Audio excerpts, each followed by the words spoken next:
पहले वोकैबुलरी पेश करनी है। हेलो एवरीवन, सत श्री अकाल सारिਆਂ ਨੂੰ। गुड इवनिंग बाजी, गुड इवनिंग सचिन बाजी, good evening Subodh Rishikesh issue. सत श्री अकाल सारिਆਂ ਨੂੰ। आजो हाजिर हो जाओ, गड्डी शुरू कर दिया, नवी रेस ते घोड़े बन दिया। सावन साहब एक ओंकार, सचिन साहब एक ओंकार।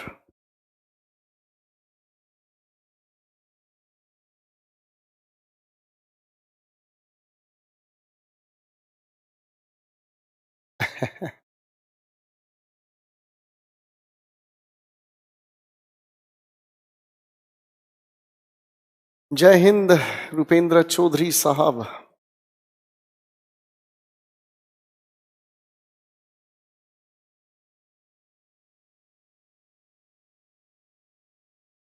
अर्जुन साहब टॉप 10 में ही पहुंचोगे। जिस कायदे से हम लोग लेके चल रहे हैं हर एक चीज को, उस कायदे से चलते रहेंगे। एक ओंकार, सभी को एक ओंकार, दिलों से नमस्कार।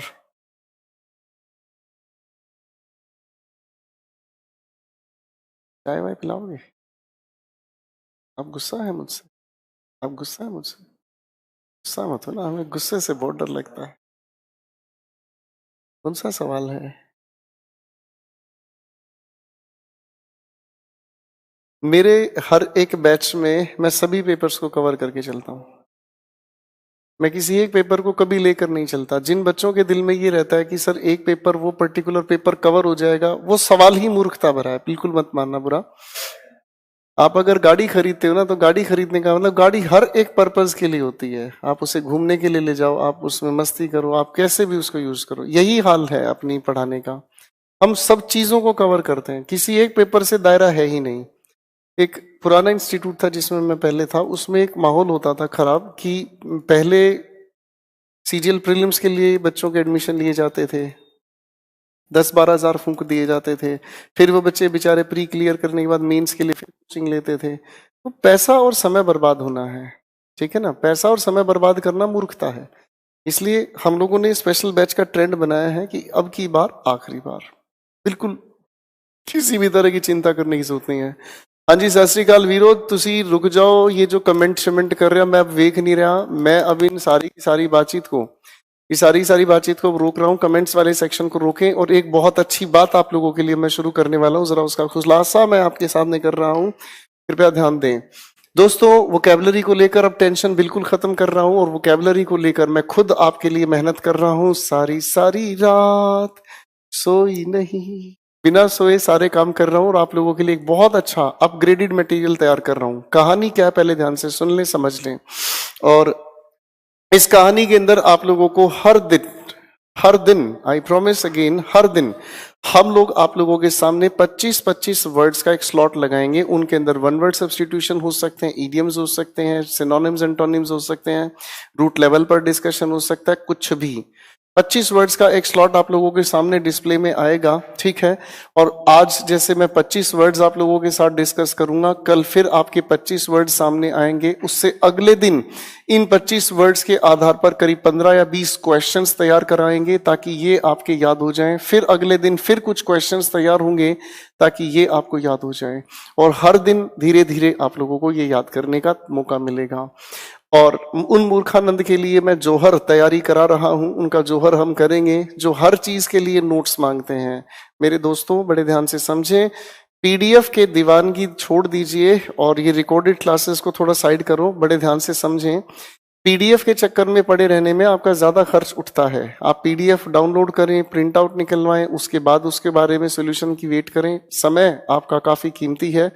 आप लोग जानते हैं सीपीओ आपके सामने आ रहा है, जिसका अप्रोक्स समय हमारे पास 2 से 2.5-3 महीने का ही समय है। तो बच्चों, आपका समय इतना इंपॉर्टेंट है, और उस समय को मुझे मैक्सिमम लेवल पर पहुंचाना है, यूटिलिटी पर।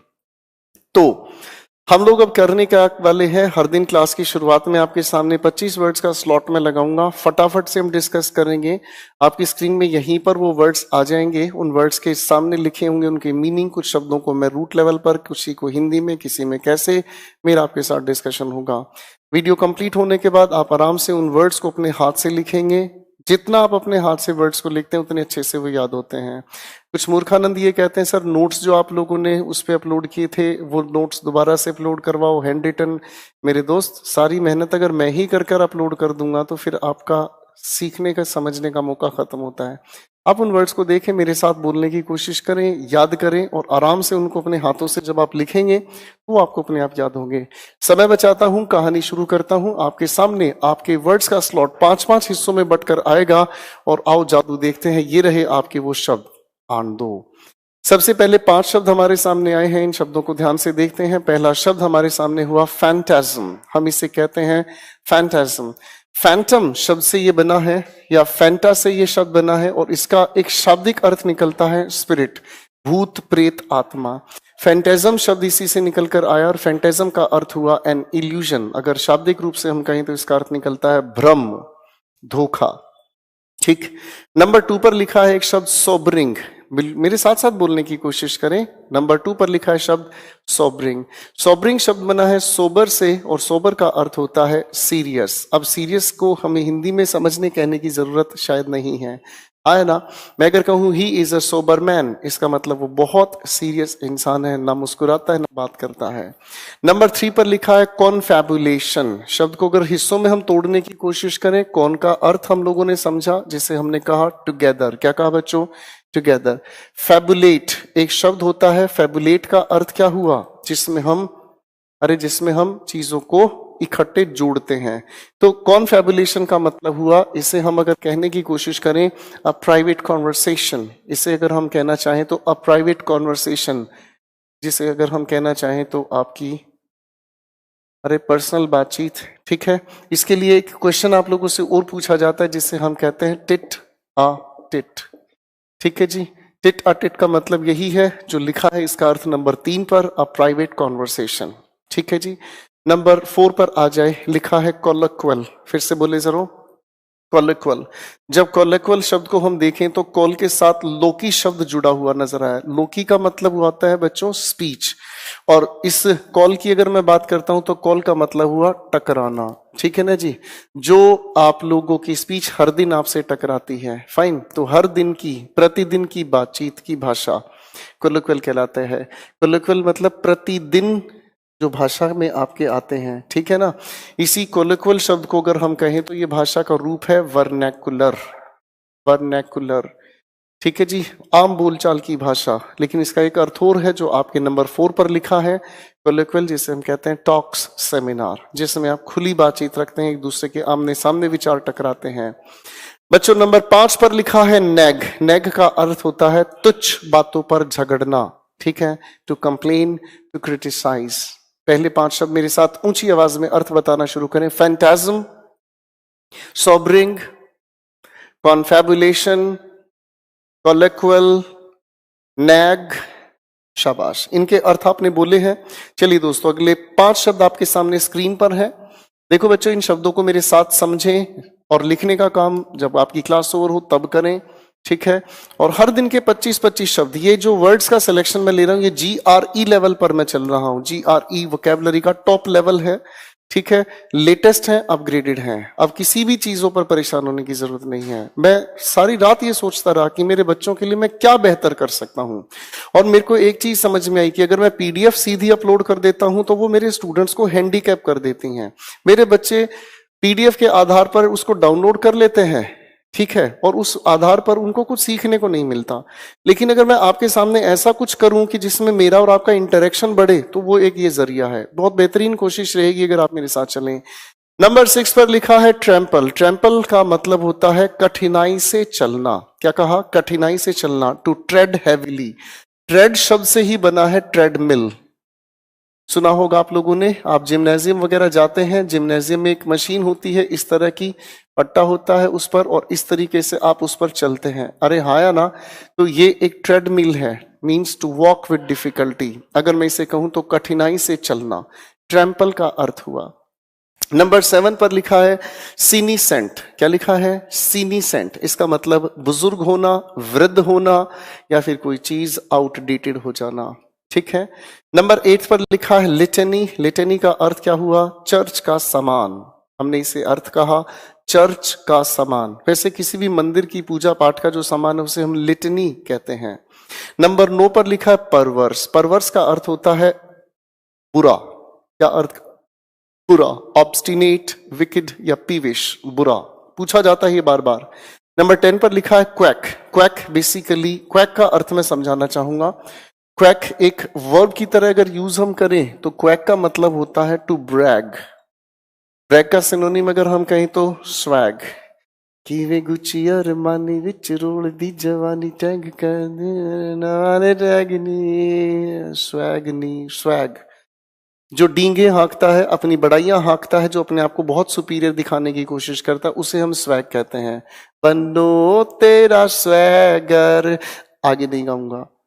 स्वैगर वो हुआ जो अपने अपने टशन में रहता, अपना दिखावा करता है, ब्रैग, ठीक है।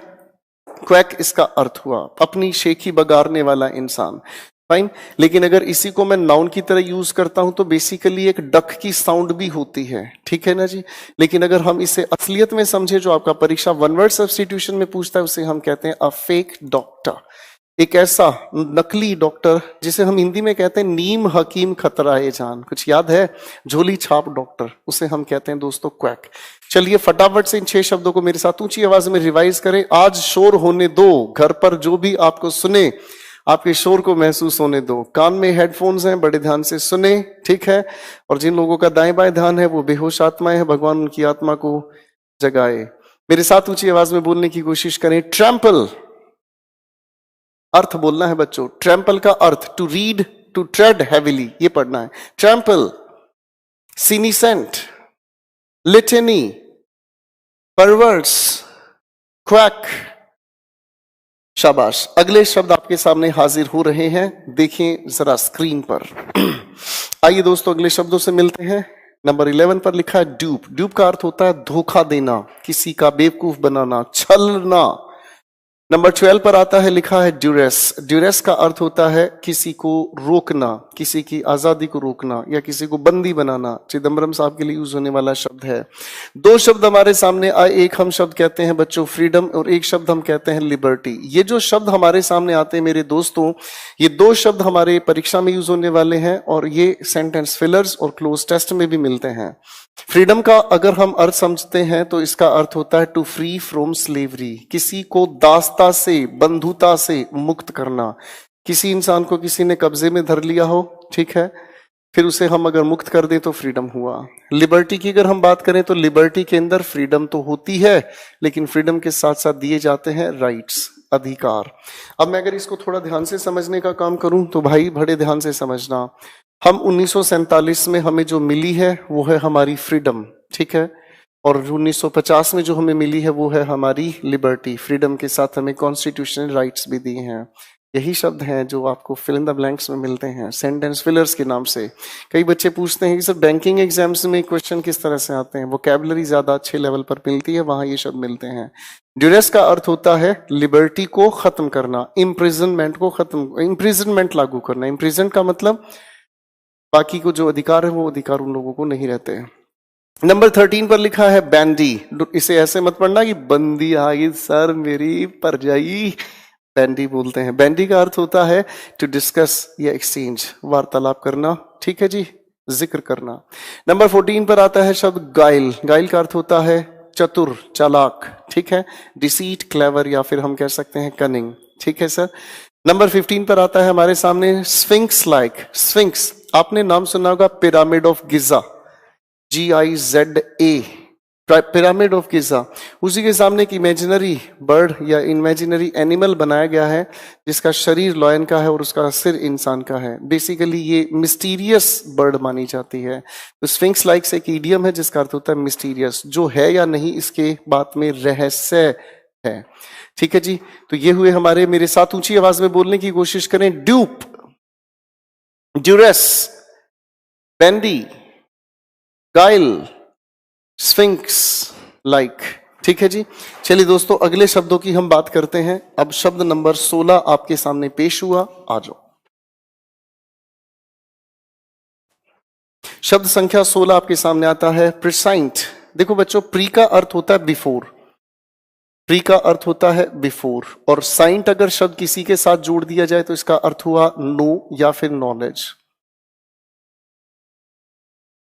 जैसे अगर मैं कहना चाहूं प्री सर्विस, यानी कि नौकरी लगने से पूर्व अवस्था, जो आप लोग देख रहे हैं प्री सर्विस हम कहते हैं। मैं अगर कहने की कोशिश करता हूं प्री ऑर्डर, ऑर्डर करने से पहले जिस चीज को आप जांचते हैं, प्री शब्द बिफोर को बताता है। साइंट, साइंट से बना है साइंटिस्ट, साइंट से बना है साइंटिफिक, ठीक है, जानकारी। अब प्री साइंट का अर्थ अपने आप समझ आता है कि कोई भी चीज किसी घटना से होने से पहले जानकारी आ जाए, पूर्व ज्ञान इसे हम कहते हैं, ठीक है जी। नंबर 17 पर आता है जिसे हम कहते हैं गैलिंग। गैलिंग का अर्थ होता है जब आप किसी को परेशान करते हैं, दुखी करते हैं, ठीक है। गैलिंग शब्द में से आईएनजी अगर आप हटा दें तो 18 पर आता है गैल। गैल का अर्थ होता है वही किसी को ठेस पहुंचाना, किसी को कष्ट पहुंचाना। 17, 18 शब्द मिलते जुलते हैं। नंबर 19 पर आता है शब्द टॉयल्स। टॉयल्स का अर्थ हुआ ट्रैप्स या डिफिकल्टीज। टॉयल्स का अर्थ एक और होता है जिसे हम कहते हैं कड़ी मेहनत करना, ठीक है बच्चों। नंबर 20 पर आता है एक्सॉर्सिज्म। एक्सॉर्सिज्म अगर हम इसे देखें तो ये फ्रीडम, थोड़ी देर पहले हमने इस शब्द का जिक्र किया, ठीक है, फ्रीडम। तो मेरे साथ ऊंची आवाज में इन शब्दों को बोलने की कोशिश करें। प्रिसाइंट का अर्थ बोले, प्रिसाइंट, गैलिंग, गैल, टॉयल्स, एक्सॉर्सिज्म, आफरीन। चलिए दोस्तों, आखिरी 5 शब्द आपके सामने पेश किए जाएंगे, फोकस करें। 5 शब्द आपके सामने। स्पीशियस, बच्चों ये स्पेशियस नहीं है, स्पीशियस। स्पीशियस का अर्थ होता है जो स्पष्ट है, जो दिख रहा है, स्पीशियस कहते हैं हम उसे, स्पष्ट हिंदी अर्थ लिखना चाहें तो। कंसील का अर्थ होता है जब आप किसी चीज को छिपाते हैं, टू हाइड या टू कीप सीक्रेट, ठीक है बच्चों। नंबर 23 पर लिखा है मन्ना। हम लोग पहले मन्नत मानते थे, एजेस अगो, कई वर्ष पहले जब हम मन्नत मांगते थे तो मन्नत मांगने का एक रीजन होता था कि भगवान से हमारा होता था कि भगवान 2 समय का रोटी हमें दे दे, खाना हमें दे दे और तेरा भजन करें, यही मन्नत होती थी। आज तो खैर माहौल बदल ही गया है। मन्ना का अर्थ हुआ अ स्पिरिचुअल फूड, ठीक है बच्चों। नंबर 24 पर लिखा है हेल्टर स्केल्टर। इसका मतलब क्या हुआ, जो चीज बिखरी हुई है। आप लोग रूम पीजी में रहते हैं, आपका अपना कमरा है, उसके अंदर सामान आप कैसे रखते हैं, सब कुछ इधर, बेटे शूज उधर, सॉक्स इधर, किताबें इधर इधर, ठीक है, सब चीजें इधर उधर बिगड़ी हुई हैं। अब अगर मैं कहने की कोशिश करूं, हेल्टर स्केल्टर का अर्थ निकलता है हेयर देयर। अगर मैं इसके अर्थ को समझने की कोशिश करूं तो ये तैयार हुआ डिसएरे। ये अर्थ तैयार करता है डिसएरे, जब चीजें बिखरी हुई हैं, ठीक है। आखिरी शब्द आता है हमारे सामने हेन पार्टी। ये एक पार्टी है, मिलन समारोह होता है सिर्फ, जिसमें आप समझ ही गए हैं, फाइन। 5 शब्दों को मेरे साथ ऊंची आवाज में बोलने की कोशिश करें। स्पीशियस, कंसील, मन्ना, हेल्टर स्केल्टर, हेन पार्टी। Thank you everyone. तो कुल मिलाकर ये दोस्त हमारे सामने हो गए 25 शब्द। इन 25 शब्दों को आराम से घर पर आप बैठें, लिखें, इन शब्दों को हटाएं। आप चलते हैं मेरे साथ मिलकर थोड़ी सी बातचीत आगे लेकर। देखो दोस्तों, ये जो अप्रोच मैं अब आप लोगों के सामने लेकर चल रहा हूं, इस अप्रोच का एक फायदा हम लोगों को समझना है, ठीक है। इस अप्रोच में हम लोगों को समय बचाना सीखना है। पीडीएफ हमें हैंडीकैप करती जा रही है, उठाओ प्रिंट निकलवाओ, एक प्रिंट के पैसे लगते हैं भाई, 4-5 पेज निकालो, पैसे लगते हैं, फिर करियर बिल का पर्पस खत्म हो जाता है, ठीक। इतना तो आप मेरे पास ऑफलाइन में आओगे तो 10 या 12 हजार की वैसे मैं एक बैच में आपकी फीस लूंगा, उसमें आपको कंटेंट्स वैसे अवेलेबल कराऊंगा। समय कैसे बचे, पॉइंट समझ में आ रहा है। समय बचने का यही तरीका है कि चीजों को समझने का कोशिश करें, लिखने का काम आराम से करें, जितना आप लिखोगे याद होती हैं। लेडीज एंड जेंटलमैन, पिछली क्लास में हम लोगों ने डिग्रीज ऑफ कंपैरिजन तक गाड़ी को पहुंचाया था। डिग्रीज ऑफ कंपैरिजन में हम लोगों ने सबसे पहले समझने का काम किया पॉजिटिव डिग्री को। पॉजिटिव डिग्री को जब हमने समझा तो पॉजिटिव डिग्री जिसमें किसी से कोई कंपैरिजन नहीं होता, किसी से जब कोई कंपैरिजन नहीं तो कंपैरिजन का किसी से लेना देना नहीं, तो कहानी खत्म हुई। पॉजिटिव डिग्री का हम लोगों ने जिक्र किया और ये इंडिविजुअल क्वालिटी होती है। के बाद हम लोगों ने एक सेंटेंस लिखने की कोशिश की जिसमें हम पॉजिटिव डिग्री का बिहेवियर प्लूरल बनाते हैं आर्टिकल द लगाकर। वो भी वजह क्या है हम लोगों ने समझने की कोशिश की। एक अगली कैटेगरी से आओ दोस्तों मिलने की कोशिश करते हैं, इसे हम कहते हैं कंपैरेटिव डिग्री। बड़े ध्यान से सुने समझें, अपने हेडफोन्स लगाए रखें, अलर्ट रहें, एक एक शब्द पर बिल्कुल ध्यान रखें। दाएं बाएं, पड़ोसी पड़ोसन, भाभी बुआ छोड़ दो सभी की सभी चीजों को ध्यान से, आप भाभी के दीवाने हैं, सब चीजों को साइड में कर दें और कहानी को सुने और समझें। दोस्तों मैं मजाक इसलिए करता हूं ताकि आपके दिमाग पर स्ट्रेस ना बढ़े। जिसके दिमाग में स्ट्रेस है वो सीख नहीं सकता। गाड़ी चलाते हैं, स्ट्रेस रखो, हमेशा गाड़ी का एक्सीडेंट होगा। क्या मैं ठीक कह रहा हूं दीपक साहब? ये याद रखना। फोकस्ड रहें, अटेंटिव रहें।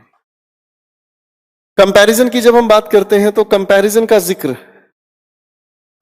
का अगर हम जिक्र समझने की कोशिश करें तो कंपैरेटिव डिग्री का अगर हम यूज करते हैं तो ये बताने की कोशिश करता है कंपैरिजन दो के बीच। और जब हम कंपैरिजन बताने की कोशिश करते हैं तो कंपैरेटिव डिग्री बनाने के अलग अलग तरीके हो सकते हैं, जिसमें हम सबसे पहले शब्द के अंत में हमें ER, या फिर शब्द के अंत में हमें दिखाई देता है IER, या फिर हम लोग इसी से ठीक पहले जोड़ते हैं मोर, या फिर हम लोग इसी से पहले जोड़ते हैं लेस।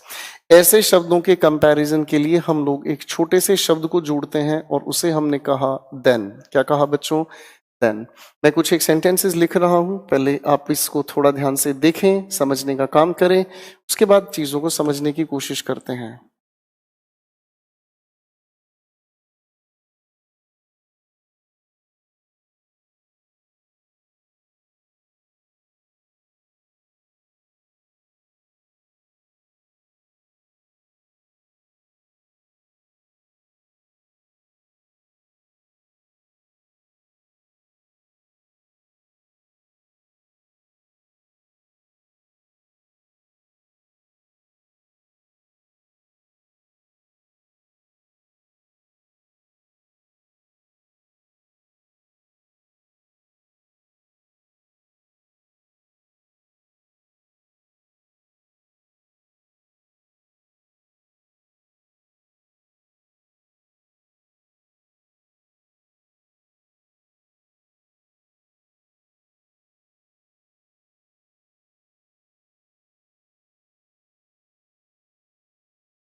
एक बच्चा सवाल पूछ रहा था बार बार कि सर इस देन में और इस देन में क्या फर्क है?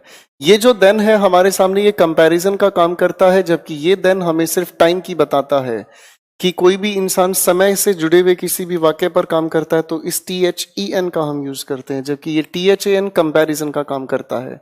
ठीक है, तो मैं एक छोटी सी चीज कहना चाहूंगा। आप कोई भी सवाल अगर पूछते हैं तो सबसे जरूरी है कि सवाल पूछना जरूरी नहीं है, सबसे जरूरी है पेशेंस रखना। जितनी पेशेंस आप रखोगे उतना बेहतर सीखोगे। ज्यादा समझाना भी आप लोगों को शायद लगता है कि मैं आप लोगों को क्वेश्चन पूछने से भी रोकता हूं, नहीं। क्वेश्चन पूछा तब जाता है जब कहानी पूरी हो जाए। हो सकता है कि कहानी पूरी होने से पहले कुछ चीजें मैं तो सीक्वेंस में ही बताऊंगा, आज जो बता रहा हूँ कल उसके रीजन, आगे उसके भी रीजन, और उसके बाद आगे उसके भी रीजन। हो सकता है कोई सवाल आपका तीसरी क्लास से जुड़ा हुआ, आप पहली क्लास में पूछ रहे हैं, उससे आप कंफ्यूज होते हैं, आप परेशान होते हैं। सबसे अच्छा तरीका होता है कि सर हम तो आ गए, अब आपके सामने बैठे हैं, जो देना चाहो हमें देते चले जाओ, मुझे एब्जॉर्ब करना है। ज्यादा बोल रहा हूं, ध्यान से समझें। कंपैरेटिव डिग्री कंपैरिजन बताती है दो के बीच। 4 तरीके से कंपैरेटिव डिग्री बनाई जा सकती है। इसके साथ हम जोड़ते हैं THAN शब्द को। अब अगर हम इस बात को थोड़ा ध्यान से समझने का काम करते हैं तो मेरे दोस्तों कहानी शुरू हो सकती है बड़े प्यार से, अगर ध्यान से सुने तो। सबसे पहले हमारे सामने एक सेंटेंस लिखा है, Ram is stronger then Shyam. Sir यहां पर इस लिखे सेंटेंस में राम का जो कंपैरिजन हुआ वो श्याम के साथ हुआ। ठीक है, राम का कंपैरिजन श्याम के साथ हुआ। कंपैरेटिव डिग्री हुई हमारे सामने स्ट्रोंगर, कंपैरिजन को मदद कर रहा है THAN यानी कि देन। ठीक है, अब अगर मैं इसे ध्यान से समझने की कोशिश करता हूं तो राम हमारे सामने लिखा है सेंटेंस में सब्जेक्टिव केस। अरे भाई हाँ या ना? तो सर एक बार फिर से याद करने की कोशिश करो कि क्या किसी इंसान के शक्ल की तुलना किसी के जूते से हो सकती है? क्या किसी की हाइट की तुलना किसी की शर्ट से हो सकती है? क्या किसी की शक्ल की तुलना किसी के बालों से हो सकती है? अरे बोल नहीं रहे यार, सर नहीं, कंपैरिजन हमेशा लाइकवाइज होता है। लाइकवाइज होने का क्या ताल्लुक है, थोड़ा ध्यान से समझें। हमने प्रोनाउंस में भी शब्द को समझा था। सर ये लिखा हमारे सामने सब्जेक्टिव केस है, तो सब्जेक्टिव केस का कंपैरिजन किससे मेंटेन किया, सब्जेक्टिव केस से। क्वेश्चन नंबर 2 पर काम करना चाहूंगा मैंने कहा Keshav is more active than Rahul is.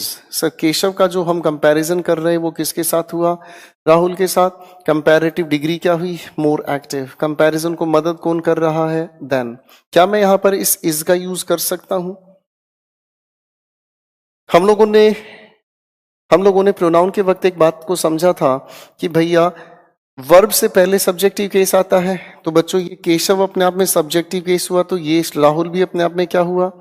हम लोगों ने समझा था वर्ब से पहले सब्जेक्टिव केस आता है, तो कॉमन सेंस अगर मैं लगाऊं तो क्या सब्जेक्टिव केस के बाद वर्ब हम लिख सकते हैं, बिल्कुल लिख सकते हैं। इसमें क्या बुराई है भाई, अरे हाँ है ना, इसमें कोई बुराई नहीं है। एक सेंटेंस फिर मैं देखना चाहूंगा। मैंने कहा Shreya is happier than Naina is. Shreya और नैना का कंपैरिजन हुआ, कंपैरेटिव डिग्री हैप्पियर, कंपैरिजन को मदद कर रहा है, देन।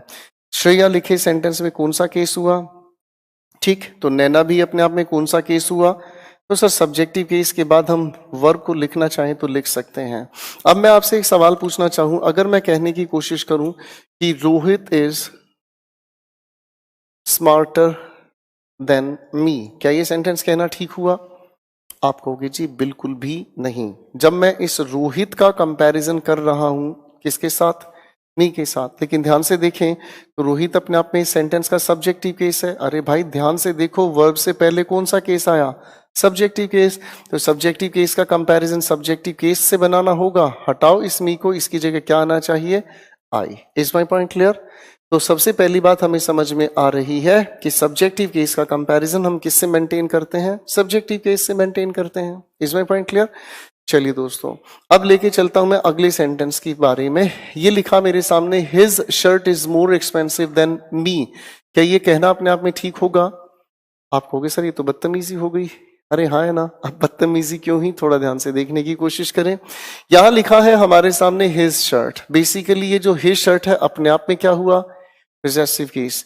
तो पोजेसिव केस का कंपैरिजन हम लोगों को इस ऑब्जेक्टिव केस के साथ करने की इजाजत बिल्कुल भी नहीं है। अरे हाँ है ना, तो इस मी को हम लोगों को यहां से हटाना पड़ा और इस पोजेसिव केस के लिए पोजेसिव केस लिखने की जरूरत पड़ी। क्या लिखा भाई, माइन। ठीक है बच्चों, अब इस बात को थोड़ा ध्यान से सुनने और समझने की कोशिश करें। मैं अगर कहूं उसकी शर्ट मेरी से ज्यादा कीमती है, फिर से सुने, मैंने कहा उसकी शर्ट मेरी से ज्यादा कीमती है। हो सकता है आपको मीनिंग नॉनसेंस समझ आए। आपके दिल में सवाल उठेगा, सर मेरी का मतलब क्या कहना चाह रहे हो? तो इसका मतलब यहां तो मामले में गड़बड़ हुआ। गड़बड़ किस वजह से हुआ, बड़े ध्यान से सुने। यहां मैंने लिखा हिज शर्ट। हिज शर्ट अपने आप में पॉजेसिव केस है, लेकिन इस पॉजेसिव केस में हमने शर्ट को स्पेसिफिक बताया और यहां हम लोगों ने सिर्फ यूज किया पॉजेसिव केस। अब इस पॉजेसिव केस से ये नहीं समझ में आ रहा है कि इसके पोजेशन में किसकी मैं बात कर रहा हूं, तो ज्यादा बेहतर हुआ कि इसके पोजेशन में मैं पॉइंट आउट करने का काम करता हूं एक डिमॉन्स्ट्रेटिव प्रोनाउन से। किससे, डिमॉन्स्ट्रेटिव प्रोनाउन से। किससे बच्चों, डिमॉन्स्ट्रेटिव प्रोनाउन से। तो मैं पॉइंट आउट कर रहा हूं इसके पॉजेसिव केस में किस चीज की तरफ, जिस चीज का जिक्र हमें यहां पहले लिखा मिला। भाई बात समझ में आ रही है, आया ना? तो इस तरह के सेंटेंस में ज्यादा अप्रोप्रिएट हुआ माइन कहकर नहीं, that of mine. That of mine कहने का मतलब क्या हुआ कि मेरे पोजेशन में मैं उस चीज पर पॉइंट आउट कर रहा हूं जिस नाउन का जिक्र मुझे पहले लिखा मिला। क्लियर, समझ आया? एक बार फिर से कोशिश करते हैं। मैंने सेंटेंस कहा my house is more spacious than you. क्या ये बात सेंसिबल हुई? बिल्कुल भी नहीं। मेरा घर तुमसे ज्यादा स्पेशियस है, तो नॉनसेंस हो गया। आप कहोगे सर कैसा कंपैरिजन है? कंपैरिजन लाइकवाइज होना चाहिए। इस लाइकवाइज होने का मतलब ये कौन सा केस हुआ, पॉजेसिव केस, यानी कि इस यू को यहां से हटाकर मुझे लिखना पड़ा योर्स। अरे भाई हाँ या ना? अब इस योर्स को अगर मैं ध्यान से समझने का काम करता हूं तो इस योर्स में मुझे उस पर पॉइंट आउट करना होगा जो जिक्र यहां आया। उठाया हम लोगों ने इसी से ठीक पहले क्या लिखा भाई, ऑफ, और मैं इसमें पॉइंट आउट करने का काम कर रहा हूं किस शब्द से, दैट। तो सर मैं आपके पोजेशन में उस चीज पर पॉइंट आउट कर रहा हूं जिसका जिक्र पहले हुआ। कुछ बात समझ में आई? करेक्ट आंसर बनता है हमारे सामने my house is more spacious than that of yours. ठीक है बच्चों, अगले क्वेश्चन पर आते हैं।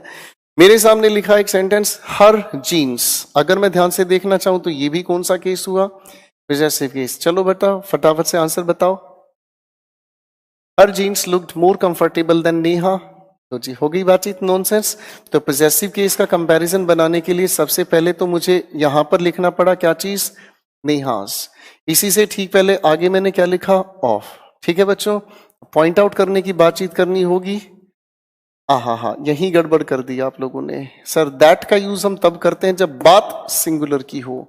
नाउन में हमें समझाया गया था कि जीन्स आइडेंटिकल पार्ट्स कैटेगरी से प्लूरल होता है, तो प्लूरल के लिए हम क्या यूज कर रहे हैं? दोज। यहां से इस सारी बात का कंक्लूजन सामने आया। कंक्लूजन क्या है अब उसे थोड़ा ध्यान से देखें। हम लोग कंपैरेटिव डिग्री का यूज करते हैं। किसका यूज करते हैं बच्चों? कंपैरेटिव डिग्री का। कंपैरेटिव डिग्री के साथ हमने क्या यूज किया भाई? देन। अगर हम सब्जेक्टिव केस का कंपैरिजन कर रहे हैं तो सब्जेक्टिव केस का कंपैरिजन किसके साथ करोगे भाई? सब्जेक्टिव केस के साथ। इसके साथ चाहे आप हेल्पिंग वर्ब यूज करें चाहे क्या यूज करें, मेन वर्ब, ये फर्क नहीं पड़ता। ठीक है बच्चों, अब अगर इसी बात को दूसरे तरीके से हम देखें कि हम कंपैरेटिव डिग्री यूज करते हैं, क्या यूज करते हैं? कंपैरेटिव डिग्री किसके साथ? देन के साथ। अगर मेरे बच्चों यहां पर मुझे लिखा हुआ मिलता है पॉजेसिव केस, क्या लिखा मिलता है? Possessive case. तो इस पॉजेसिव केस के आगे मीनिंग को समझने के लिए हमने इसके लिए दो तरीके अपनाए। एक तरीका अपनाया दैट, एक तरीका हमने अपनाया दोज।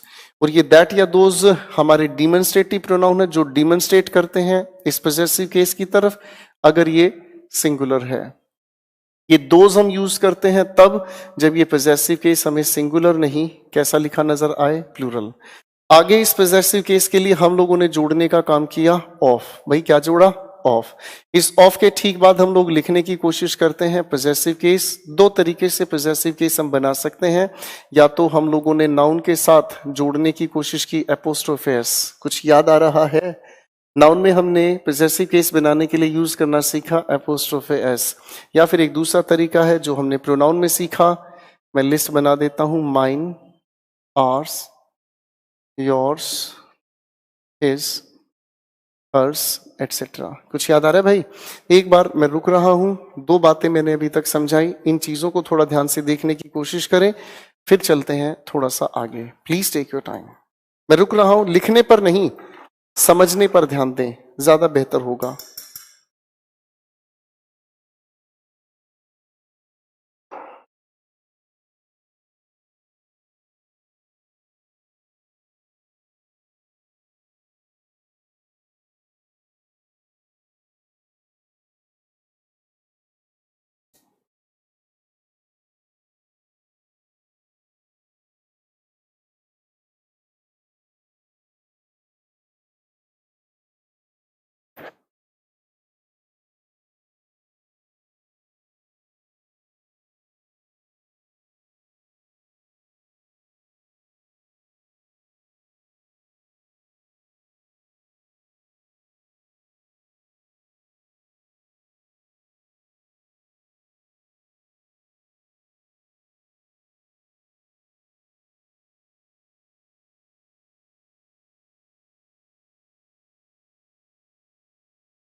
बड़े ध्यान से इसको समझने की कोशिश करें।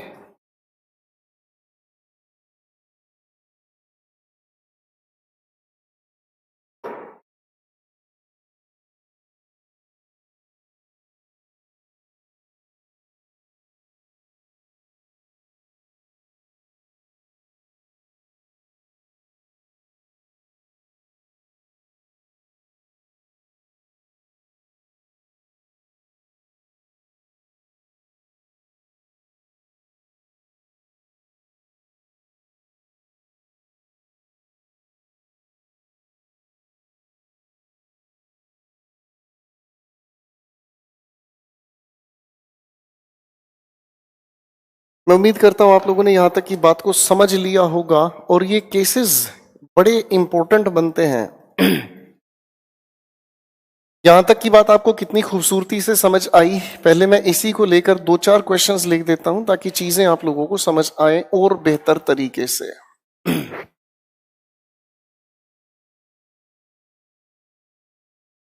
चीजें मुश्किल नहीं है, मैं फिर कह रहा हूं बच्चों, बस आपकी अटेंशन का कितना ड्यूरेशन आप मुझे देते हो उस पर चीजें डिपेंड करती है। 5 क्वेश्चंस लिख रहा हूं, प्लीज लिखे नहीं, ध्यान से सुने समझें और इन 5 क्वेश्चंस पर दिमाग लगाएं और कोशिश करें आप अपने आंसर्स बोलें। जितना आप आंसर्स बोलते हैं वो पार्टिसिपेशन बढ़ाता है। मैं आपको सुन नहीं पाता ये एक अलग बात है, पर ये महसूस कराने की जरूरत नहीं है। आप ये सोचें कि मैं आपको सुन रहा हूं, मैं आपको करेक्ट कर रहा हूं। 5 सवाल तेरे लिए।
मैंने 4 सेंटेंसेस लिखे हैं, इन चारों सेंटेंसेस के बारे में सिर्फ सोचना है बड़े ध्यान से, ठीक है ना जी। चलो 5 सेंटेंसेस लिख देता हूं, बड़ा अच्छा लग रहा होगा तो।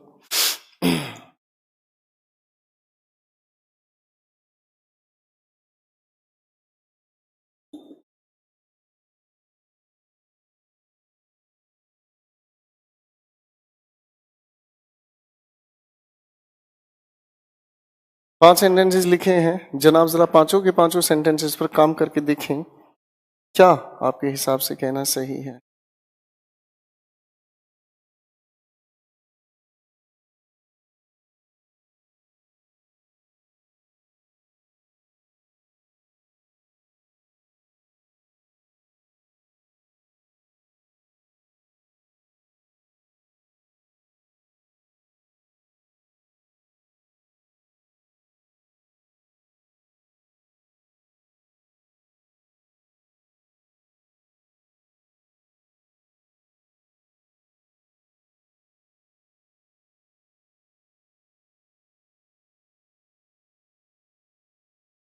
चलिए दोस्तों, एक एक क्वेश्चन को मैं बड़े ध्यान से समझने समझाने का प्रयास करूंगा, आप सीखने सोचने की कोशिश करें। सबसे पहले लिखे सेंटेंस में Kiran seems more honest than him. सबसे पहली बात तो हम इस किरण का कंपैरिजन कर रहे हैं इस हिम के साथ, कंपैरेटिव डिग्री, मोर ऑनेस्ट मदद कर रहा है देन। तो इस लिखे हुए हिसाब से अगर मैं देखना चाहूं तो किरण हमारा सब्जेक्टिव केस हुआ, तो इस हिम की जगह हम लोगों को लिखना होगा ही, सब्जेक्टिव केस।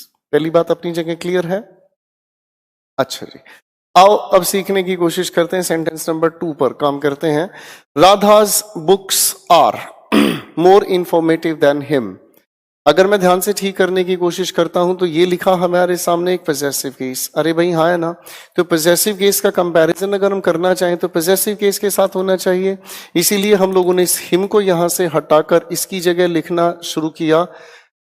सर देखो हमारे सामने बुक्स लिखा है, प्लूरल लिखा हुआ है भाई, हाँ ना, तो प्लूरल लिखने की कोशिश में हम लोगों ने लिखा देन दोज ऑफ हिज। ठीक है जी, ये पॉजेसिव केस बनाने का काम हुआ, क्योंकि हम जानते हैं ही का पॉजेसिव केस हिज होता है। अपने प्रोनाउन की शीट या फिर अपने प्रोनाउन के नोट्स को देख लीजिएगा ध्यान से। फाइन, अब मुझे ये समझने का काम करना है कि क्या इतना ही कह देना काफी है। बड़े ध्यान से इस चीज को समझने का काम करें। यहां पर लिखा है मोर इन्फॉर्मेटिव। मोर इन्फॉर्मेटिव का मतलब क्या हुआ? जो हमें जानकारी दे सके, जो हमें जानकारी दे सके। अगर हमें जानकारी देने का दायरा है तो जो हमें जानकारी दे सकता है, ऐसा भी तो हो सकता है कि बुक्स से ज्यादा जानकारी मिल रही है, उस इंसान से कम जानकारी मिल रही है। तो यहाँ जरूरी नहीं है कि हम हिम को हटाकर दोज ऑफ हिज कहने की कोशिश करें। तो इसकी जगह अगर हम कहने की कोशिश करें, तो इसकी जगह अगर हम कहने की कोशिश करें तो ही को भी तो लिखा जा सकता है। अब इस बात को ध्यान से समझें। किताबों में जानकारी होती है भाई, हाँ है ना सर? इंसान को जानकारी होती है, अरे हाँ है ना? तो किताबों में ज्यादा जानकारी है, इंसान को कम जानकारी है। तो किताबों की जानकारी का कंपैरिजन इंसान की जानकारी से भी तो किया जा सकता है। तो इस हिसाब से अगर मैं देखना चाहूं तो ये भी कहना अपने आप में सही हुआ और ये भी कहना अपने आप में सही हुआ। क्वेश्चन नंबर 3 पर आए। Radha's shoes are costlier than him. ध्यान से समझने की कोशिश करें। ये हमारे सामने हुआ possessive case, comparative degree costlier.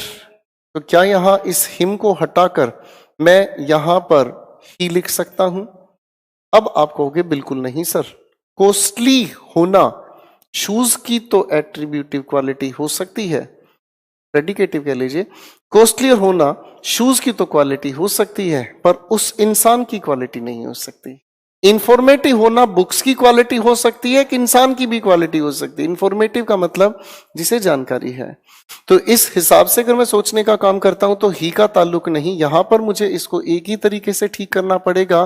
Then shoes की अगर बात कही तो दोज ऑफ हिज। ठीक है। एक अगली बात आती है, इस सवाल को बड़े ध्यान से समझने की कोशिश करना भाई, ये काम का सवाल है। मेरे सामने लिखा है she loves me more than he, या फिर कहूं हिम। तो इस लिखे हुए सेंटेंस के बेसिकली दो मीनिंग हो सकते हैं।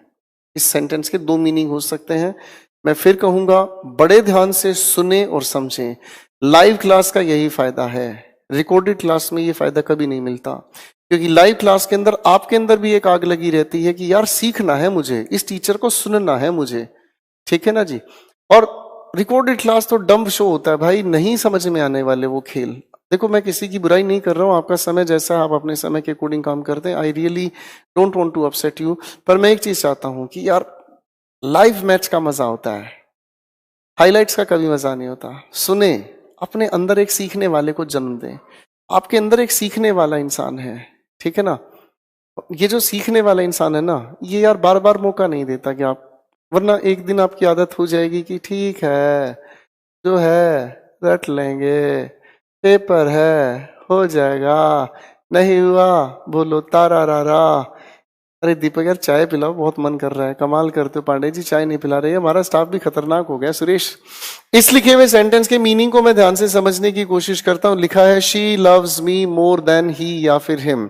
इसके दो मीनिंग हो सकते हैं। पहला मीनिंग तो ये हुआ कि शी लव्स मी, वो मुझे प्यार करती है। ओ नलायको, सिर्फ मीनिंग समझा रहा हो, शिकार नहीं हो रहा है। मैंने कहा शी लव्स मी, पहला मीनिंग समझ में आया।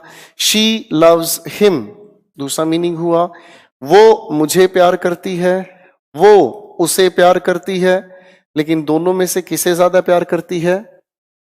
सुन रहा है ना तू, पहला मीनिंग। दूसरे मीनिंग को अगर मैं समझने की कोशिश करता हूं तो दूसरा मीनिंग कहता है शी लव्स मी, वो मुझे प्यार करती है। ही लव्स मी, वो मुझे प्यार करता है, लेकिन ज्यादा प्यार कौन करता है? शी। इस लिखे हुए सेंटेंस से एक बात मुझे समझ आती है कि थोड़ी देर पहले जो हमने कहानी लिखी थी भाई, उस कहानी में थोड़ा सा बदलाव आ गया। लिखी हुई कंपैरेटिव डिग्री के साथ जब हम देन का यूज करते हैं तो ये चीज तो हमें पता है मेरे दोस्तों कि सब्जेक्टिव केस का कंपैरिजन हम किससे मेंटेन करते हैं? सब्जेक्टिव केस से। अरे हाँ ना। लेकिन अगर इस लिखे हुए सेंटेंस के अंदर ऑब्जेक्टिव केस लिखा हुआ नजर आए तो ऑब्जेक्टिव केस का कंपैरिजन ऑब्जेक्टिव केस के साथ कर सकते हैं। भाई हाँ ना। कुल मिलाकर कहना यह हुआ कि अगर लिखे हुए सेंटेंस में सब्जेक्टिव के अलावा ऑब्जेक्टिव केस लिखा हुआ नजर आए तो कंपैरिजन जिससे हम कर रहे हैं वो सब्जेक्टिव या ऑब्जेक्टिव कोई भी केस हो सकता है। डिपेंड करता है आप एक्चुअल में मीनिंग क्या निकाल रहे हैं। तो इस लिखे हुए सेंटेंस के अंदर हम दोनों की दोनों बातचीत को अपनी जगह ठीक मानते हैं, खोज ना करें। अगले सेंटेंस की अगर मैं बात करना चाहूं तो मीनिंग समझने की कोशिश करना। His father earns more than that of Neha's. ठीक, अब यहां पर मीनिंग नॉनसेंस तैयार होता है हमारे सामने। नॉनसेंस मीनिंग क्या तैयार हुआ, थोड़ा ध्यान से सुने और समझें। सर मैंने यहां लिखा हिज फादर, ठीक है, कहने के लिए तो ये एक पॉजेसिव केस है। अरे भाई हाँ है ना, पॉजेसिव केस है। अब पॉजेसिव केस का मैं कंपैरिजन कर रहा हूं, यहां पर जो लिखा है मैंने पॉजेसिव केस, थोड़ी देर पहले ऐसी ही बात हम लोगों ने लिखी थी तो वो मैं ठीक लगी। लेकिन एक बात सोचने की कोशिश करना, अगर मैं इस बात को ध्यान से समझूं, अगर मैं इस बात को थोड़ा ध्यान से समझूं, मैं अगर थोड़ा सवाल ऊपर लेकर चलना चाहूं और मैं कहूं sir Radha's shoes are costlier than those of Neha's, तो बात जचती है क्योंकि नेहा के पास एक से ज्यादा शूज हो सकते हैं, आया ना, नेहा के पास एक से ज्यादा शूज हो सकते हैं जिसमें मैं पॉइंट आउट कर रहा हूं। लेकिन अगर मैं इसकी बात कर रहा हूं सर किसी के पास एक से ज्यादा पिता नहीं हो सकते, जब एक से ज्यादा पिता नहीं हो सकते तो नेहा के भी एक ही पिता होंगे, तो इसीलिए हमें यहां पर इसके साथ एपोस्ट्रोफे लगाने की जरूरत नहीं है। ठीक है, इसी लिखे सेंटेंस का एक और मीनिंग भी हो सकता है। ऐसा भी तो हो सकता है सर कि यहां पर मैं उसके पिता का कंपैरिजन नेहा के पिता से नहीं कर रहा हूं, और ऐसा भी तो हो सकता है कि मैं उसके पिता की इनकम का कंपैरिजन नेहा से कर रहा हूं। अरे हाँ या ना, तो यार यहां तो ये वाली भी बात जचती है। तो इसके दो पॉसिबल आंसर्स हुए, दैट ऑफ नेहा और देन नेहा। इस बात को थोड़ा ध्यान से देखें, समझें, उसके बाद चलते हैं चीजों को लेकर आगे।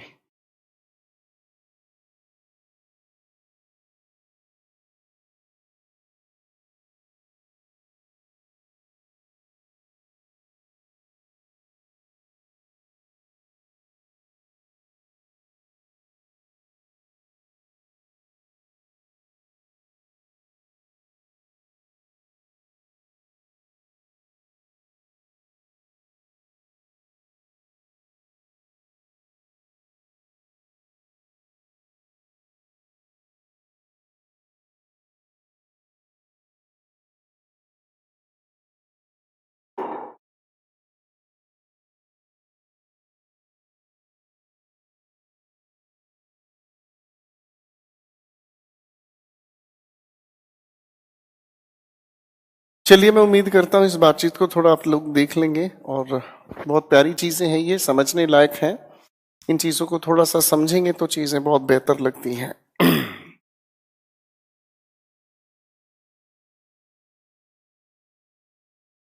डिग्रीज ऑफ कंपैरिजन में इतने सवाल बन सकते हैं, बेइंतहा सवाल बन सकते हैं, पर सवाल ये उठता है कि एग्जामिनेशन पॉइंट ऑफ व्यू से कितना हम लोगों को समझना चाहिए जो हमारे काम आ सकता है।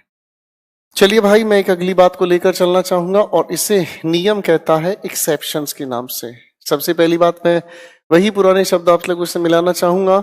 एक्सेप्शन नाम का कोई नियम नहीं होता भाई, ठीक है। एक्सेप्शन हम तब तैयार करते हैं एक्सेप्शन हम तब तैयार करते हैं जब हमारे सामने कोई एक्चुअल में कोई थीसिस हो। शॉर्टकट तब बनता है जब कोई एक लॉन्ग कट हो, सीधी बात है। मैं अगर आपके सामने कहूं कि लाइन लंबी है छोटी, तब कह सकते हैं जब इसके साइड में कोई और लाइन ड्रॉ की जाए। तो एक्सेप्शन तब बनता है जब एक्चुअल में कोई नियम एग्जिस्ट करता हो। पहले मैं किताबी बात ही करूंगा, फिर उसके बाद चीजों को लॉजिकली आपके साथ मिलकर समझना चाहूंगा। नियम कहता है, थोड़ा ध्यान से देखें, कुछ ऐसे शब्द हैं जिनके कंपैरिजन हम बताते हैं, तो इनके कंपैरिजन में हम बदलाव लेकर चलते हैं। जैसे एक शब्द मैंने आपके लिए लिखा प्रेफर, इसी से मिलता जुलता शब्द आता है हमारे सामने प्रेफरेबल। इसी के साथ हम अगर आगे कहें तो फर्दर, या फिर अगर मैं कहूं तो नेक्स्ट। के कंपैरिजन के लिए हमें देन की जरूरत नहीं, हम इसके कंपैरिजन में यूज करते हैं टू। जैसे एक एग्जाम्पल की मैं बात करूं, I would prefer tea than coffee। तो बच्चों एक छोटी सी बात है, प्रेफर का जब जिक्र हम करते हैं तो देन का नहीं, हमें टू की जरूरत है। फाइन, अगर मैं कहने की कोशिश करूं death is preferable than dishonour, तो कंपैरिजन के लिए अगर हम यूज करते हैं इस प्रेफरेबल को, हटाओ इस देन को और लगाओ इसकी जगह टू को। फाइन, ये तो ही पहली कैटेगरी।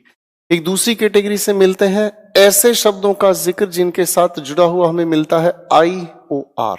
इनके जिक्र की अगर मैं बात करूं तो देन का ताल्लुक नहीं, हम यूज करते हैं इसके साथ टू को। कई सारे शब्द ऐसे हो सकते हैं, आओ जनाब जरा लिस्ट बनाएं। Senior, junior, prior, superior, inferior, posterior, anterior. ठीक है, अगर हम कहने की कोशिश करें तो इंटीरियर लिखा हमने, इंटीरियर, एक्सटीरियर। ठीक है जी, थोड़े से ही ये शब्द हैं, इनकी पहचान अच्छी है, इनको IOR के साथ जुड़ा हुआ हम देखते हैं। मैं अगर बात करना शुरू करूं एक छोटा सा एग्जाम्पल अगर मैं लेना चाहूं, mister Sharma is senior than I. क्या ये कहना सही होगा? गड़बड़ है। इसे ठीक करने की कोशिश हम करें तो सीनियर का अगर हम जिक्र करते हैं तो सीनियर के साथ हम लोग टू का यूज करते हैं। शायद हम लोगों को प्रोनाउन में सिखाया गया था कि टू अपने आप में एक प्रेपोजिशन है। अगर ये प्रेपोजिशन है तो प्रेपोजिशन के बाद हम यूज करते हैं ऑब्जेक्टिव केस, तो हटा के इसको हमने क्या यूज किया? मी।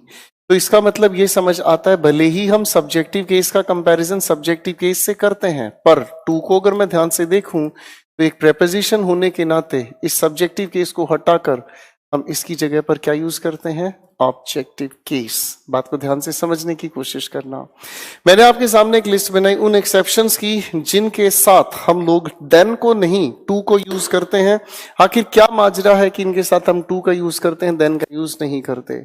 इसी लिखे हुए सेंटेंस के मिलते जुलते मैं एक सेंटेंस आपके सामने और लिख रहा हूं। जैसे अगर मैंने कहा mister Sharma is a senior officer, मैंने आपके सामने लिखा mister Sharma is a senior officer. Fine, ठीक है। चलो मैं एक सेंटेंस फिर लिख लेता हूं आपके सामने। मैंने कहा Sneha is a tall girl, और अगर मैं कहने की कोशिश करता हूं स्नेहा इज टॉलर देन सैना, कोई भी नाम लिख लीजिएगा। ओ सोनिया, ठीक है, कोई भी नाम लिख ले। अब इन दोनों की दोनों बातों को ध्यान से अगर मैं समझना चाहूं तो बड़ा अच्छा नियम तैयार होता है। मेरे सामने लिखा मैंने Sneha is a tall girl. Sneha is, ये गर्ल आपके सामने एक नाउन हुआ। What kind of girl? Tall. शायद ये एडजेक्टिव कहने की बात करूं तो मैं एट्रीब्यूटिव एडजेक्टिव कहने की बात अगर मैं करूं तो शायद एट्रीब्यूटिव एडजेक्टिव को ही हम पॉजिटिव डिग्री कह सकते हैं। अरे हाँ तो बोलो यार, हाँ ठीक। अब अगर मैं इसी को कंपैरेटिव डिग्री बनाना चाहूं तो Sneha is taller than Sonia. इसका मतलब ये समझ में आता है कि इस टॉल के साथ हम लोगों ने ER सफिक्स किया, तब हमने देन यूज किया, आगे हमने सोनिया का जिक्र किया। क्या मैं ठीक कह रहा हूं? यानी कि पॉजिटिव से कंपैरेटिव जाने के लिए हम लोगों ने इसके साथ ER सफिक्स किया। हो सकता है यहां पर अगर कोई दूसरा शब्द होता तो हम मोर यूज करते, लेस यूज करते। अरे हाँ या ना? अगर इन्हीं से ऊपर लिखे सेंटेंस पर मैं ध्यान दूं तो मिस्टर शर्मा इज व्हाट, आपने कहा ऑफिसर, ये नाउन हुआ। नाउन से पहले आने वाला what kind of officer adjective हुआ। अब हम लोग एडजेक्टिव को ही पॉजिटिव डिग्री कह सकते हैं, यानी कि ये हुआ पॉजिटिव डिग्री। इस लिखे सेंटेंस में mister Sharma is senior to me, यहाँ पर मैं कंपैरिजन कर रहा हूं मिस्टर शर्मा का अपने साथ, तो यानी कि यहाँ सीनियर जो यूज हुआ वो कैसे हुआ? Comparative degree. बड़े ध्यान से देखेंगे तो एक कहानी समझ में आएगी। यही शब्द अपने आप में कंपैरेटिव डिग्री, यही शब्द अपने आप में पॉजिटिव डिग्री। इसे पॉजिटिव से कंपैरेटिव ले जाने के लिए हम किसी और चीज को सफिक्स नहीं करते, हम कोई मोर या लेस नहीं लिखते। इसका मतलब एक्सेप्शन कैटेगरी वो शब्दों की हुई जो अपने आप में पॉजिटिव डिग्री है और अपने आप में ही कंपैरेटिव डिग्री है। इसीलिए हम इनके कंपैरिजन के लिए देन का जिक्र नहीं करते, हम सिर्फ और सिर्फ जिक्र में लाते हैं एक अकेले शब्द टू को। बड़े ध्यान से एक बार इसको देख लें, मैं रुक रहा हूं कुछ पल के लिए।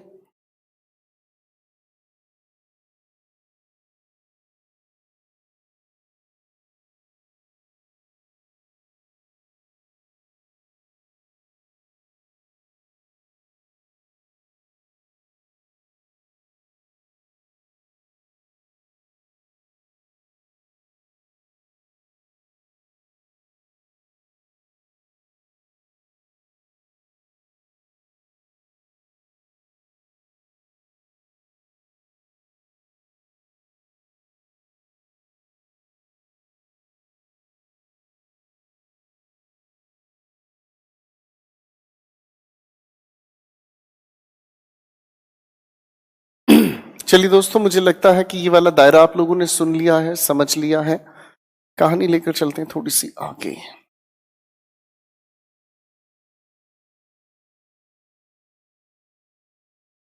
कोई भी चीज मुश्किल नहीं होती, मुश्किल बनाती है उसे हमारा एटीट्यूड। हम अगर ठीक ढंग से समझें, सीखने की कोशिश करें, टीचर के साथ चलने की कोशिश करें, बड़ा आसानी से हर एक चीज समझ आती है। आइए, कहानी के लिए कुछ सवाल लिख रहा हूं, ध्यान से लिखें, फिर इनकी कहानी को और गहराई से लेकर चलने की कोशिश करेंगे।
Thank you so much, gentlemen. Thank you so much.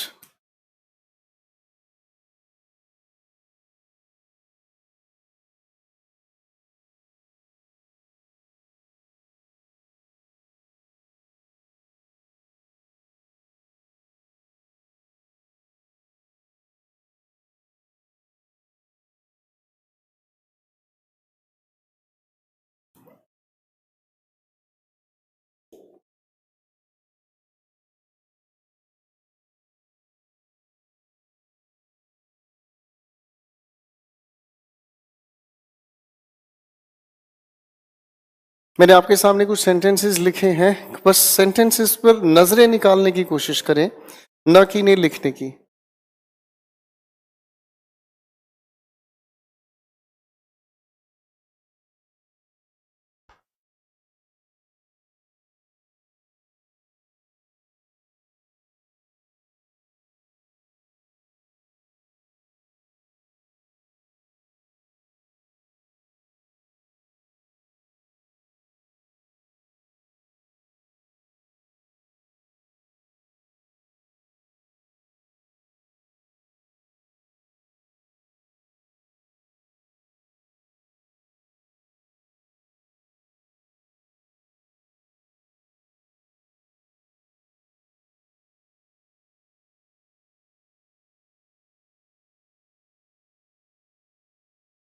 देखो बच्चों, आपके सामने कुछ सेंटेंसेस लिखे हैं, इनको थोड़ा सा लॉजिकली हम समझने का काम करें।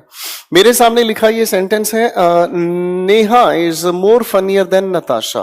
आप अगर इस लिखे हुए सेंटेंस को ध्यान से देखेंगे तो आपका दिमाग ये कहता है, सर कंपैरिजन जब फनियर ने कर दिया तो इसमें मोर लिखने की क्या जरूरत है? अरे हाँ, है ना। मैं अगर आपको कहने की कोशिश करूं मुझे गीला पानी पीना है, क्या ये कहना ठीक होगा? आप कहोगे सर पानी कह दिया तो गीला कहने की जरूरत नहीं। इसका मतलब इस लिखे हुए मोर को अगर मैं देखता हूं तो शायद एक नियम तैयार होता है, और इसे हम कहते हैं सुपरफ्लॉस। क्या कहा हमने इसे? सुपरफ्लॉस एक्सप्रेशन।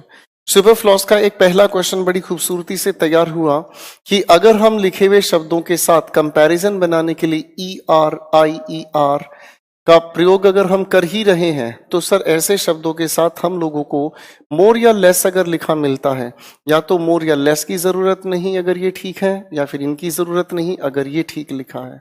आ जाओ जी, क्वेश्चन पर काम करते हैं। तो जब फनी का कंपैरिजन फनियर हम लोग यूज करते ही हैं तो हमें मोर या मोरनी लिखने की जरूरत नहीं है। क्वेश्चन नंबर 2 पर काम करते हैं। She is more honester than I am. अब हम सभी को पता है भैया, ऑनेस्ट का कंपैरिजन ऑनेस्टर नहीं होता, इसकी जरूरत नहीं है, इसके कंपैरिजन में आपका मोर सही है। तो दोनों में से एक चीज चल सकती है और ये चीजें हम लोगों को पता है। सेंटेंस नंबर 3 पर आते हैं। बड़ा प्यारा सवाल, Leh is more preferable than Kashmir is. सभी लोगों को पता है कि प्रेफरेबल अपने आप में ही एक कंपैरेटिव डिग्री है, तो हमें इस मोर की जरूरत नहीं। और प्रेफरेबल के साथ हम लोग यूज करते हैं क्या चीज? देन नहीं, हम यूज करते हैं क्या चीज? टू। मेरा सवाल यह आता है, क्या हम यहां इज का यूज करें या नहीं? चलो जो आप कह रहे हैं वो मान लेते हैं, नहीं करते। ठीक, अब अगर मैं दूसरे नियम पर काम करना चाहूं तो अभी अभी हम लोग मिलकर आए थे मेरे दोस्तों एक प्यारी सी चीज के साथ जिसे हम एक्सेप्शन कहते हैं। क्या कहते हैं? एक्सेप्शन कहते हैं। एक्सेप्शन उन्हीं शब्दों का जिक्र लेकर आता है जो अपने आप में पॉजिटिव, अपने आप में कंपैरेटिव। अभी अभी हम लोग समझ कर आए दोस्तों, बोलो हाँ।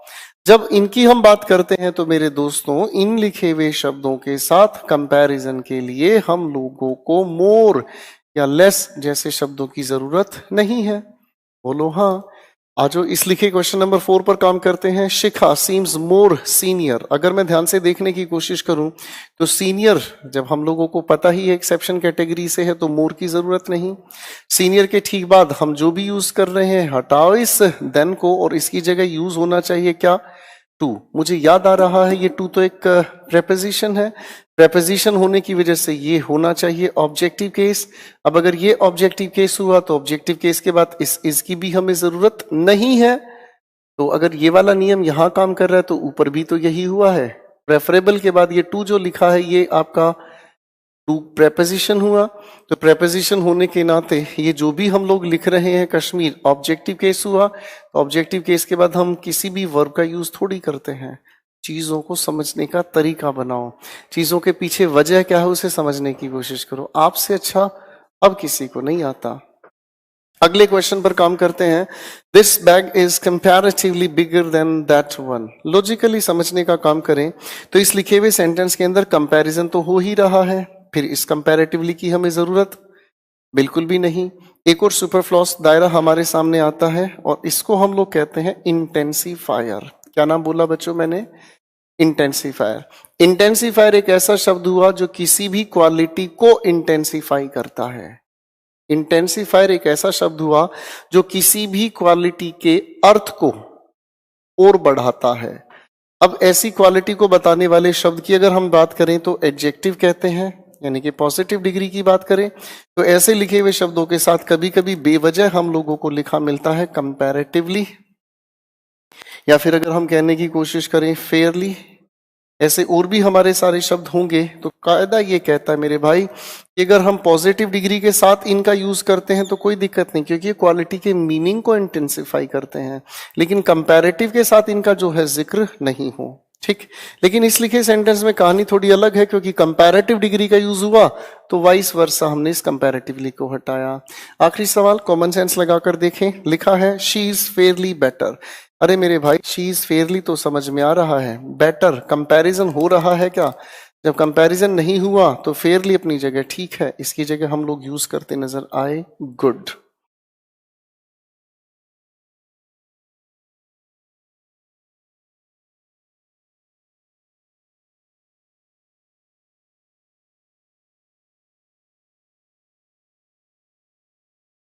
सेंटेंसेस को देखने की कोशिश किया करें बच्चों, ये नहीं कि आप लिखने पर दिमाग लगाएं।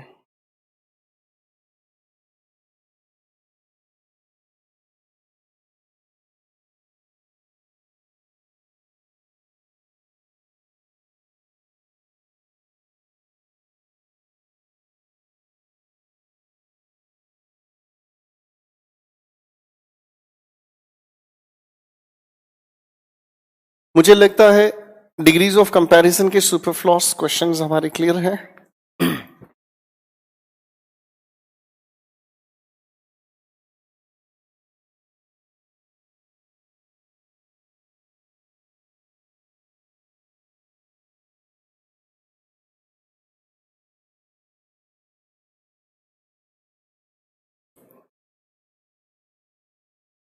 चलिए थोड़ी सी कहानी को आगे ले चलते हैं।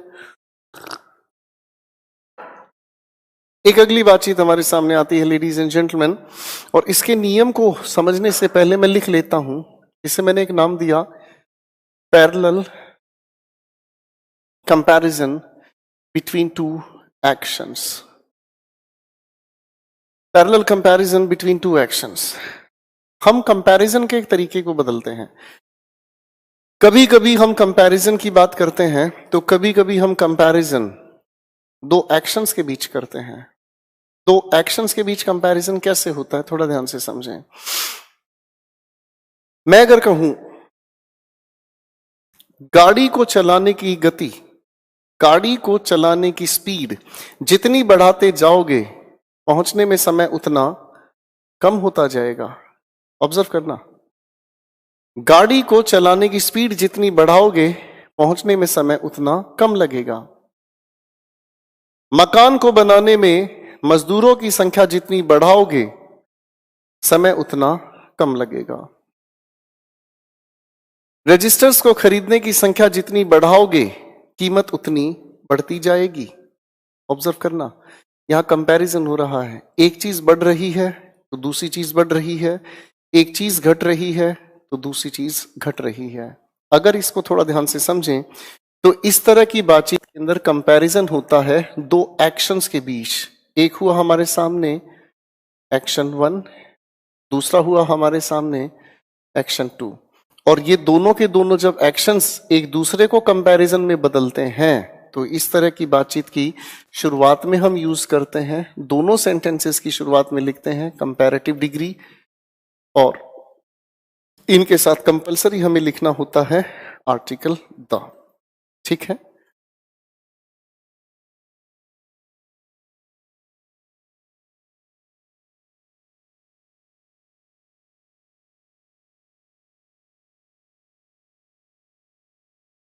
मैं 1 मिनट के लिए रुकना चाहूंगा। एक बच्चे ने कमेंट लिखा है, अजय साहब लिखते हैं, सर मेरी प्रिपरेशन बहुत ही अच्छी होती जा रही है, बट सर एक बात बोलना था, प्लीज मेरे को बताओ, सॉरी मेरी बातों का बुरा ना माने, बट सर कभी कभी किसी रोज आप अपने बारे में और आपने कैसे पढ़ाई की, आप अपने अचीवमेंट्स के बारे में भी कुछ कुछ बताइए, इससे मुझे बहुत मोटिवेशन मिलती है।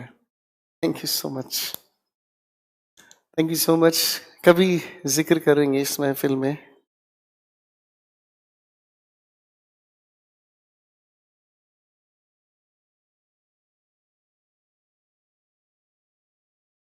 कमेंट्स पर ध्यान ना दें प्लीज, कमेंट्स पर कोई ध्यान ना दें, ठीक है। कमेंट्स की बात लास्ट में करूंगा, समय इस समय नहीं, ये पढ़ाई का दौर है, इसमें बिल्कुल वेस्टेज नहीं। ये तो टीम ने एकदम से किसी अजय बच्चे का कमेंट देखा और मैं नतमस्तक हूं आपके प्रेम के लिए, आपकी इस श्रद्धा के लिए मैं नतमस्तक हूं, ठीक है। हमें तो सिर्फ उनसे नफरत है जो इस ज्ञान पर शक करते हैं, ठीक है, हमारे ज्ञान पर संदेह नहीं करते। मैंने आपके सामने जो बात कहना चाह रहा था भैया उसको थोड़ा ध्यान से देखें। Parallel comparison between two actions, यहां दो कंपैरिजन हो रहे हैं लेकिन दोनों के दोनों एक्शंस के बीच एक एक्शन 1 हुआ, एक एक्शन 2। एक के बढ़ने से दूसरी चीज बढ़ती है या एक के घटने से दूसरी चीज बढ़ती है। कुछ सेंटेंसेस लिख रहा हूं, फिर इनको करेक्ट करने की कोशिश करेंगे। जैसे अगर मैं कहने की कोशिश करूं,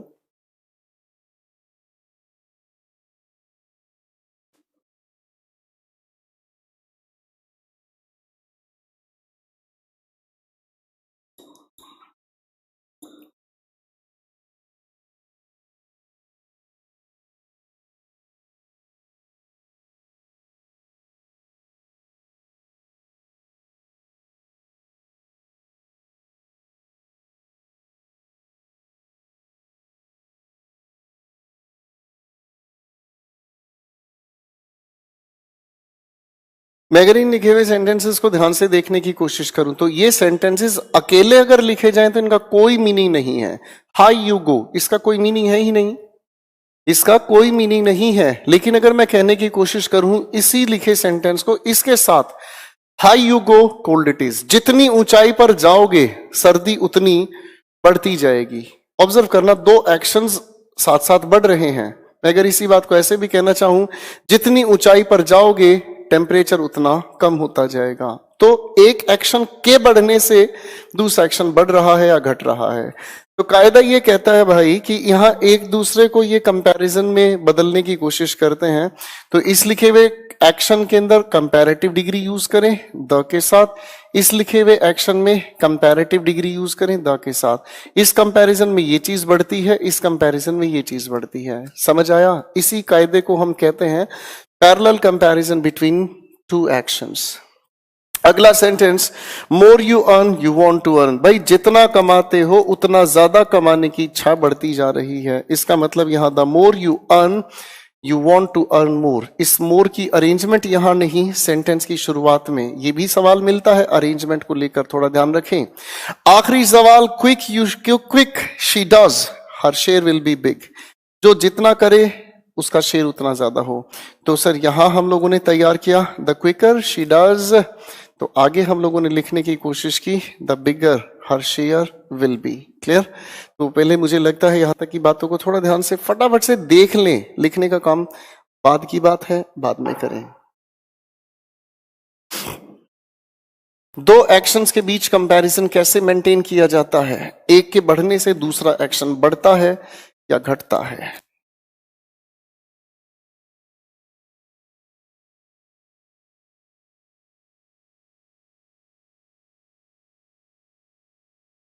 मैं लिख रहा हूं आपके सामने दो चार सेंटेंसेस। देवी देवताओं, थोड़ा ध्यान से लिखने की कोशिश करें प्लीज।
मैंने आपके सामने कुछ सेंटेंसेस लिखे हैं दोस्तों, बड़े ध्यान से सुने और समझने का काम करें। अगर आप इन लिखे हुए सेंटेंसेस को ध्यान से देखें तो इन सभी के सभी सेंटेंसेस के अंदर एक शब्द हर जगह पर लिखा हुआ नजर आएगा, और वो शब्द अगर देखें तो वो शब्द है एंड। ठीक है? अगर वो शब्द को हम ध्यान से देखें तो वो है एंड। एंड एक बहुत प्यारी कंजंक्शन है। मैं अगर आपके सामने एक सेंटेंस लिखने की कोशिश करूं, Ram is honest, Ram is sincere, तो अगर दोनों सेंटेंसेस को आप जोड़ने की कोशिश करोगे तो जोड़ने के लिए यूज किया आपने एंड। और एंड की अगर हम बात करें तो एंड एक ऐसा कंजंक्शन है जो बैलेंस बनाता है, और बैलेंस बनाने का मतलब दोनों तरफ एक ही जैसे शब्दों का जिक्र हमारे सामने लाता है। जब बैलेंस ये बनाता है, एक ही जैसे शब्दों को हमारे सामने लाता है, तो बड़े ध्यान से इसको समझने का काम करें। हमारे सामने लिखे हुए सेंटेंस के अंदर जब एंड से डिग्रीज को जोड़ा जाता है, कायदा तैयार हुआ दोस्तों, और कहा जाता है कि एंड से ठीक पहले पॉजिटिव डिग्री हो तो एंड के ठीक बाद भी हमें चाहिए पॉजिटिव डिग्री। एंड से ठीक पहले अगर हम चाहते हैं कंपैरेटिव डिग्री तो एंड के बाद भी हमें चाहिए कंपैरेटिव डिग्री। एंड से ठीक पहले अगर चाहिए सुपरलेटिव डिग्री तो जनाब एंड के बाद भी हमें चाहिए सुपरलेटिव डिग्री। एंड बैलेंस बनाता है। फिलहाल इतना ही मैंने समझाना है। एंड बैलेंस बनाता है, ये दो डिग्रीज के बीच एक बहुत खूबसूरत सा बैलेंस बनाता है। बहुत ध्यान से सुने और समझे। हो सकता अभी भी कुछ शिकारी दाएं बाएं भटके पड़े हैं। हाथ जोड़ विनती, सिर चरणों में ध्यान। बड़े ध्यान से सुने समझें, यही आपका बेड़ा पार करेगा भाई। बाकी देवता लोग हैं काफी सारे। सेंटेंस 1 पर आए, लिखा है Karan is honest and more respected than Arjun. अगर मैं ध्यान से देखूं इस एंड के बाद ये कंपैरेटिव डिग्री प्रोसीड हुई, हाँ या ना? तो फिर मुझे ऐसा क्यों लग रहा है कि ये पॉजिटिव डिग्री क्यों? इसे भी तो हमें कंपैरेटिव डिग्री के हिसाब से ही समझना होगा। तो करेक्ट आंसर बनता है Karan is more honest and more respected than Arjun. Clear है? सेंटेंस 2 पर आए, she is taller and beautiful than Heena is. देखो जी, टॉलर का कंपैरिजन आगे देन हीना इज ठीक है, लेकिन अगर मैं कहूं तो ब्यूटीफुल तो कंपैरिजन नहीं कर रहा। इसे कंपैरेटिव बनाने के लिए मुझे यूज करना होगा मोर। बात कुछ समझ आ रही है? एंड एक बैलेंस बनाता है। एंड से पहले जो डिग्री वही बाद में, एंड से पहले जो डिग्री वही बाद में। अब चाहे इसे देखो या इसे देखो, कुल मिलाकर सेंटेंस सटीक होना चाहिए। ठीक है? क्वेश्चन नंबर 3 पर आए, ladies and lads. Mister Yadav is senior and respected than mister Singh. Comparison हो रहा है। अब अगर मैं ध्यान से देखना चाहूं तो सर कंपैरिजन अगर हो रहा है तो क्या ये कंपैरेटिव डिग्री है? ना जी ना। कंपैरेटिव डिग्री बनाने के लिए हमें इसके साथ जोड़ना पड़ेगा मोर। लेकिन हमें एक चीज और समझनी होगी, भैया सीनियर के कंपैरिजन बनाने के लिए हम लोग देन का यूज तो नहीं करते। सीनियर के कंपैरिजन के लिए तो हम शायद यूज करते हैं एक बहुत प्यारी चीज जिसे हम कहते हैं क्या?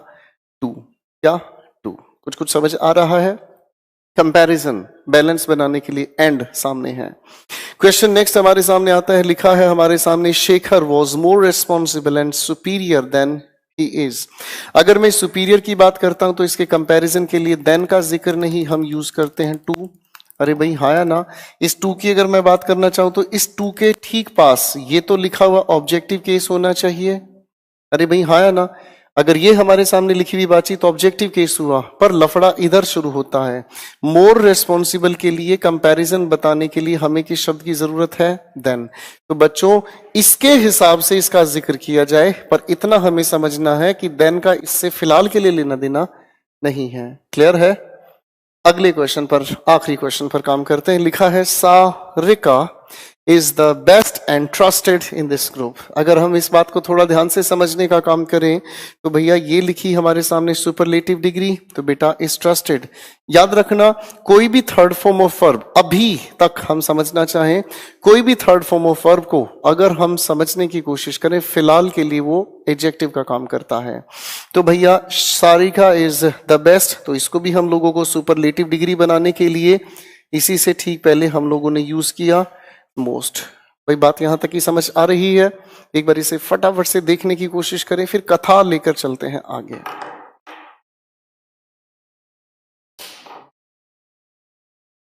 एंड एक बहुत खूबसूरत सा बैलेंस बनाता है और इस बैलेंस के आधार पर दोनों तरफ हमें एक ही जैसी डिग्रीज चाहिए।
मैं उम्मीद करता हूं आप लोगों ने इन बातों को थोड़ा ध्यान से देखने की, समझने की कोशिश की होगी।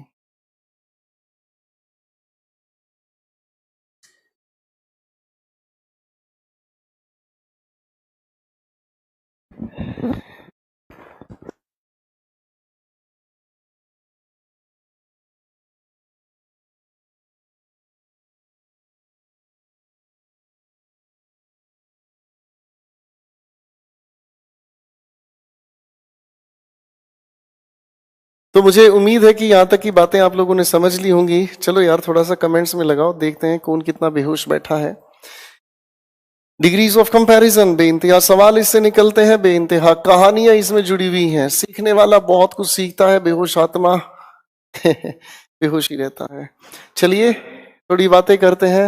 हेलो एवरीवन, जागो ग्राहक आ जाओ फटाफट से। कुणाल साहब कुछ लिख रहे हैं, sir your time is precious for us and if we all waste time in vocab we will not be able to learn. Vocab तो सर कितना भी आप करवा दो, it's not going to and.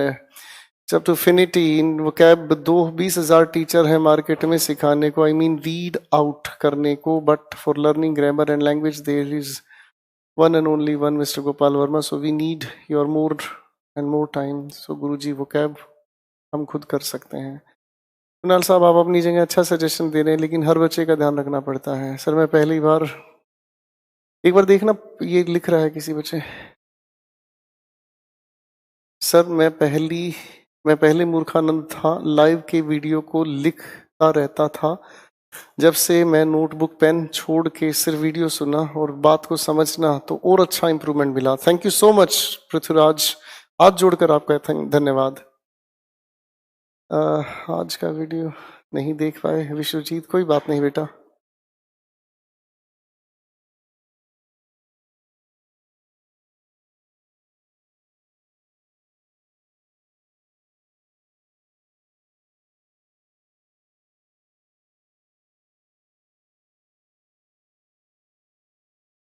Hemant मन कर रहा है मैं आपको एक बहुत प्यार से मुक्का मारूं और नाक के बीच में लगाऊं। मूर्खानंद इंसान, ये आर्टिकल का सवाल एडजेक्टिव्स में कैसे आ रहा है? बस इन्हीं लोगों के लिए मेरा मन करता है कि इन लोगों को फिनाइल पिलाऊं भी, फिनाइल में नहलाऊं भी, फिनाइल में ही रख दूं। शाबाश।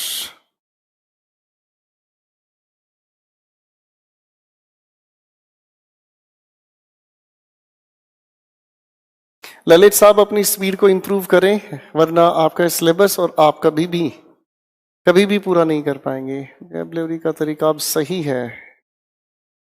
Thank you so much Utkarsh, thank you so much, thank you so much, thank you Rajat साहब, बहुत बहुत धन्यवाद।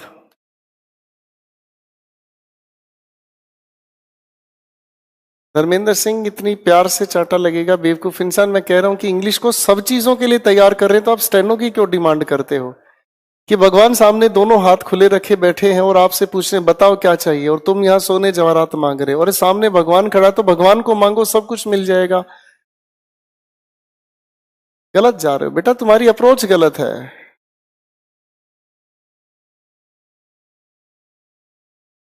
दीपिका इस गुड़िया ने लिखा है, सर लाइव क्लास में मजा आया, 2 दिन से बुखार था देख नहीं पाई थी, लेकिन लाइव क्लास में मजा। यही चीज मैं कहता हूं, जो बच्चे रिकॉर्डेड क्लास के चक्कर में रह जाते हैं ना, वो बर्बाद है, उन्हें कुछ नहीं समझ में आना होता।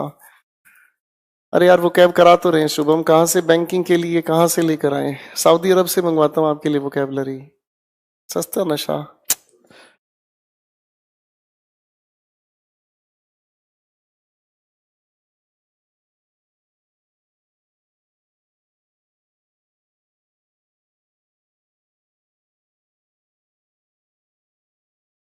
चलिए मुझे लगता है आप लोगों की बातें अब ठीक हो रही हैं। आज के लिए इतना ही, गुड नाइट। आज की कहानी को रिवाइज करके आए, आज के लिए इतना ही। Love you all, take care, bye bye.